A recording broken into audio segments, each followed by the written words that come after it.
ये भारत में राजनीतिक संस्थाएँ की प्रक्रिया यानी political institution and process in India का एमए पॉलिटिकल साइंस सेमेस्टर 2 का है और ये 4th यूनिट है, जिसमें हम जानेंगे स्थानीय शासन के बारे में। उससे पहले हम थोड़ा प्रीवियस टॉपिक्स के बारे में देख लेते हैं, जो हमने फर्स्ट यूनिट में कराया था, जैसे कि संविधान का दार्शनिक आधार क्या होना चाहिए, संविधान का दर्शन किस प्रकार से कार्य किया, इसका सब हेडिंग थे और मौलिक अधिकार तथा राजनीतिक सिद्धांतों में ये फर्स्ट यूनिट में थे।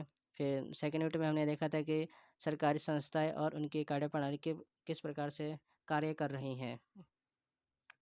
इसी का ही सब हेडिंग हमने देखा था कि विधानमंडल, कार्यकारिणी यानी कार्यपालिका और न्यायपालिका यानी न्यायतंत्र, हम इसके बारे में जानते हैं सेकंड यूनिट में। थर्ड यूनिट में हमने ये जाना है कि भारत में चुनाव आयुक्त एवं दलीय व्यवस्थाएँ, इसके द्वारा हम देखेंगे चुनाव आयोग द्वारा सुधार और चुनाव आयोग द्वारा कार्य, उनकी शक्तियाँ के बारे में देखे थे। और फिर उसके बाद हमने सब हेडिंग में पार्टियाँ प्रणाली देखी थी, फिर कांग्रेस की स्थापना और उसके बहुमत, उसका विचारधारा, ये सब उसका हमने देखा था। सेम भारतीय जनता पार्टी जो आज एक बड़ी पार्टी के रूप में उभरी हुई है, और इसके भी हम स्थापना और इसके विचारधारा के बारे में हमें जाना था। तो चलिए अब फोर्थ यूनिट स्टार्ट करते हैं।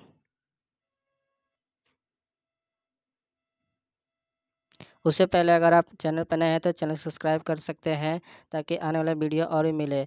इस सब्जेक्ट के अलावा और भी सब्जेक्ट मैं डालूँगा, तो आप सब्सक्राइब कर सकते हैं, ताकि आपको हेल्प मिल सके इस वीडियो से, और नोट्स वगैरह मैं आपको प्रोवाइड करा दूँगा, तो उसकी आप टेंशन ना लें।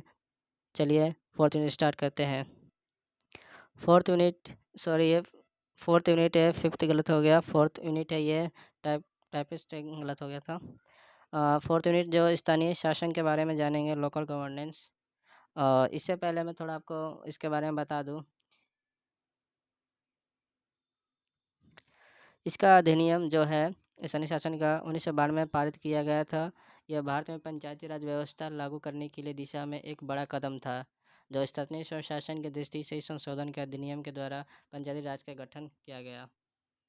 इसमें 73वां और 74वां संशोधन था। 73वां ग्रामीण के लिए, 74वां शहरों के लिए। तो हम इसके बारे में, स्थानीय शासन के बारे में थोड़ा सा जान लेते हैं।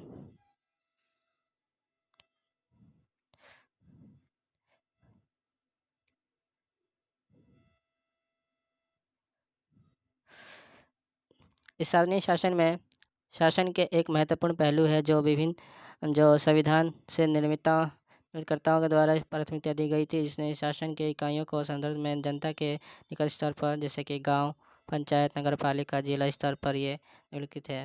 पहला, स्थानीय स्वसत्ता, जिसमें स्थानीय शासन का मुख्य उद्देश्य में स्तर पर सत्ता के प्रोत्साहित करता है। इसका मतलब ये है कि स्थानीय स्तर की इकाई अपने विकास और प्रबंधन के लिए स्वतंत्र और निर्णय लेने के लिए सक्षम हो। दूसरा, स्थानीय विकास, यानी स्थानीय शासन के माध्यम से हम विकास की प्रक्रिया के गति प्राप्त करने का प्रयास किया जाता है। स्थानीय शासन में विकास की योजनाएं और परियोजनाओं के निर्माण में प्रबंधन होता है, जो जनता की आवश्यकताओं को पूरा करता है। तीसरा है पारिस्थितिक समर्थक। स्थानीय शासन का एक महत्वपूर्ण कार्य प्रणाली संरक्षण और स्वच्छता और जल संरक्षण और समुदाय के स्वास्थ्य के द्वारा ही की जाती है, इसका प्रदान करते हैं। फिर शासन की एकता, स्थानीय शासन में राष्ट्रीय शासन की एकता को बढ़ावा देता है, जिसमें हम विभिन्न स्तरों पर शासन के बीच संबंध और समन्वय के कार्य करते हैं। आगे और जानते हैं हम। इसके साथ ही हम देखेंगे सामाजिक न्याय। सामाजिक न्याय में यही है कि सबको समान न्याय मिलना चाहिए, ताकि सभी नागरिक समान अवसर, समान सुविधा प्राप्त कर सकें। स्थानीय शासन एक महत्वपूर्ण प्राथमिकता है, जो नागरिकों को सक्षम बनाती है, विकास में सक्रिय कर भाग लेती है। इन क्षेत्रों में महत्वपूर्ण भूमिका निभाती है। पंचायती राज व्यवस्था, PRIL, भारत में ग्रामीण स्थानीय शासन की एक प्रणाली है। PRI को 73वें संविधान संशोधन अधिनियम 1992 के माध्यम से जमीनी स्तर पर लोकतंत्र को साकार करने के लिए संवैधानिक दर्जा प्राप्त किया था। ये देश ग्रामीण थे। इस अधिनियम के तहत संविधान संशोधन किए गए थे। इसमें भारत के संविधान में एक नया भाग 9 जोड़ा गया, जिसमें भाग में पंचायती राज के लिए जोड़ा गया। अनुच्छेद 243 से लेकर 243 ओ तक इसमें प्रबंधन शामिल थे। इसके अलावा अधिनियम में संविधान में नई 11वीं अनुसूचित में जोड़ी गई, जिसमें सुनिश्चित पंचायतों की 29 कार्यकर्ता मुद्दे भी शामिल थे। अनुच्छेद 243 जी संबंधित है इससे। अब हम जानते हैं ग्रामीण स्तर पर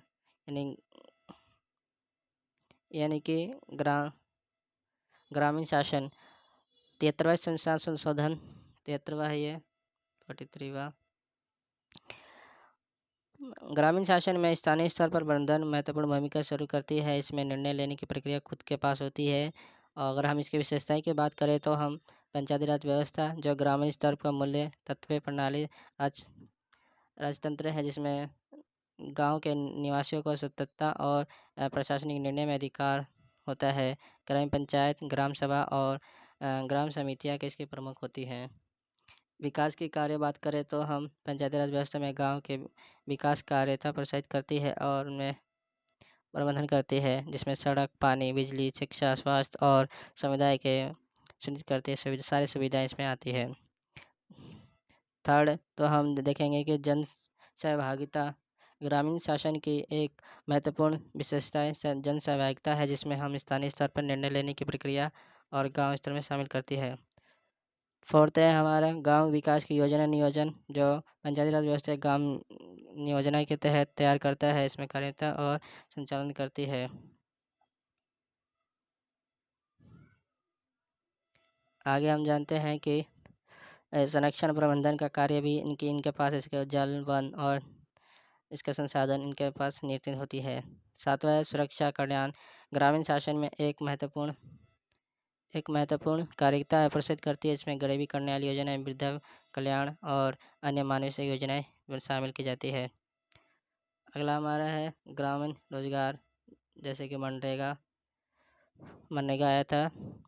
फिर ग्रामीण स्तर पर रोजगार के अवसर को बढ़ावा देता है, जो स्थानीय स्तर पर रोजगार अवसर सुनिश्चित करता है और आबादी को ग्रामीण विकास के लिए निर्भर करता है। सामुदायिक संगठन, जिसमें संगठनों को प्रोत्साहित किया जाता है, जिसमें सांस्कृतिक, सामाजिक और आर्थिक उत्थानों की महत्वपूर्ण भूमिका निभाता है। फिर 10वां है ग्रामीण अनुसंधान विकास। पंचायती राज व्यवस्था में अनुसंधान के लिए हम निर्वाचन नवनिर्वाचित की प्रस्तुत की जाती है। 11वां अनुप्रयोगी और औद्योगिक ग्राम, इनके द्वारा भी कार्य की जाती है, जिसमें गाँव में सुविधाजनक सेवाएं नेतृत्व की वृद्धि करती है। ये सबसे हम कह सकते हैं ग्रामीण शासन में सामाजिक, आर्थिक, पर्यावरणीय कल्याण सुनिश्चित करने के लिए महत्वपूर्ण भूमिका निभाती है, जिसमें ग्रामीण स्तर पर हम नागरिक बनाता है। अब हम शहरी के बारे में बात करें। 74वां संविधान संशोधन, इसमें शहरी शासन भारत में हिस्सा है। शहरी शासन भारत में शहरों को नागरिकों के लिए प्रदान कर जाती है और इसमें सुख सुविधाएं अधिक होती है ग्रामीण से अलावा, जिसमें नगर प्रशासन, शहरी शासन नगरों और शहरों के लिए प्रशासन प्रदान करती है। और इनकी व्यवस्था नगर निगम, नगर पालिका और पंचायती संगठन शामिल होते हैं। शहरी विकास, जिसमें हम कई सारे शहरों का विकास के प्रोत्साहित करते हैं, जिसमें नगर सड़क, नगर विकास, नगर बिजली, पानी, विभिन्न स्कूल सुविधाएं आदि होती है। फिर अधिक कार्यकर्ता का स्वतंत्रता, जिसमें शासन नागरिक के लिए स्वतंत्रता का किया जाता है, इसमें स्थानीय स्तर पर कार्य की जाती है। फिर पर्यावरण की रक्षा, शासन और उनके पर्यावरण की रक्षा करते हैं। ये सब हम शहरी के लिए देखते हैं। फिर और देखते हैं कि शहरी योजनाएं में क्या किस तरह से कार्य करती हैं, जैसे कि स्वास्थ्य, शिक्षा, परिवहन, साफ सफाई सेवाई के लिए हैं। समुदाय विकास, सभी समान के लिए समानता का लागू की जाती है। सामरिक न्याय, जिसमें नागरिकों के लिए सामरिक और समानता की सुनिश्चित की जाती है। लाभ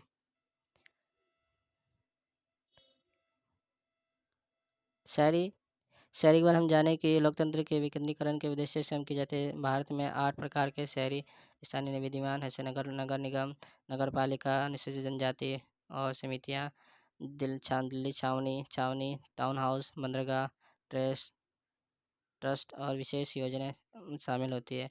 केंद्रीय स्तर पर नगरीय स्थानीय स्वशासन निकाय जिसमें विभिन्न होती है, जैसे कि 1985 में शहरी विकास मंत्रालय, आवास योजनाएं, शहरी मामले के अंतर्गत आती है छावनी बोर्ड मामले में रक्षा नियंत्रण। केंद्रीय स्तर पर हम गृह मंत्री हैं, जैसे देख सकते हैं। 1962 में शहरी स्थानीय के 17 संशोधन पीवी नरसिंह राव की सरकार द्वारा प्रस्तुत की गई थी। 1 जून तक पीवी नरसिंह राव द्वारा प्रस्तुत की गई थी और 1 जून 1943 में लागू कर दी गई थी, 93 में। इसके द्वारा हम भाग 9A के जोड़ा गया। इसके साथ 243 P से लेकर 243 Z G तक प्रावधान इसमें शामिल किया गया।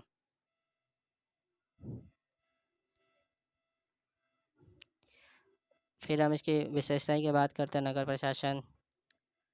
प्रशासन, शहरी विकास, प्रत्येक प्रशासन, सेवाएं, समुदाय विकास, अधिकृतता, सब इसके अंदर आते हैं। संगठन, नगर विनिवेश, सार्वजनिक, ये सब मैंने बता दिया है। और 73वां संविधान, इसका विशेषता देखें तो हम ग्राम सभा का गठन करना, जिला स्तर और ग्राम स्तर पर पंचायती संरचना निर्माण, सभी लगभग सभी पद सहभागी स्तर पर चुनाव, प्रबंधन विभाग, पंचायती राज व्यवस्था का चुनाव लड़ने के लिए न्यूनतम आयु 21 वर्ष, जिला एवं प्रखंड स्तर पर अध्यक्ष और उपाध्यक्ष। जनजाति में अनुसूचित जनजाति के उनके सीट के लिए महिलाओं को भी आरक्षण दी गई है। इसमें पंचायती राज व्यवस्था में चुनाव कराने के लिए राज्य के चुनाव गठन किया जाएगा। प्रत्येक 5 वर्ष में राज्य के और वित्तीय आयोग के द्वारा गठित की जाएगी। सर्वेक्षक प्रधान इनके राज्य विधानसभा सदस्य मतदान का अधिकार देता है और पंचायती व्यवस्था के अंतर्गत कर, शुल्क और आदि के संबंध में वित्तीय अधिकार करना चाहिए और स्वतंत्रता के निवारण। 74 संविधान संशोधन अधिनियम की विशेषता जाने तो अनिवार्य है, जिसमें छोटे और बड़े स्तर पर शहरी क्षेत्रों में नगर पंचायत, नगर परिषद, नगर निगम का गठन की जाती है। फिर अनुसूचित जनजाति के तहत स्थानीय निकाय और सीटों का आरक्षण की जाती है आबादी के अनुसार। 1/3 सीट महिलाओं के लिए आरक्षित होती है। पंचायती राज निकायों में चुनाव के गठन की जाती है। 73 संविधान संशोधन के निवाई के लिए की जाती है। पंचायती राज निकायों के लिए मामलों में निपटारा की जाती है। उसी के तहत हम देखें कि स्वतंत्रता का निकाय हम कार्य 5 वर्ष तक का होता है, 5 वर्ष तक ये रहते हैं। सभी शिक्षक निकाय में हम विधानमंडलों का सदस्य का मतदान प्रदान करता है। कर, शुल्क और टैक्स में आदि के वित्तीय संसाधन करता है और माध्यम से 12 अनुसूचित जनजाति को कुछ कार्य करने के लिए होती है। तो ये थे हमारा 4th यूनिट स्थानीय शासन। वीडियो अच्छी लगे तो लाइक एंड सब्सक्राइब करें और दोस्तों में शेयर कर दें। बहुत कम समय है और मटेरियल आपको कुछ नहीं मिला नहीं है तो आप कर सकते हैं इसको। बेस्ट है आपके लिए। Thank you. जय हिंद।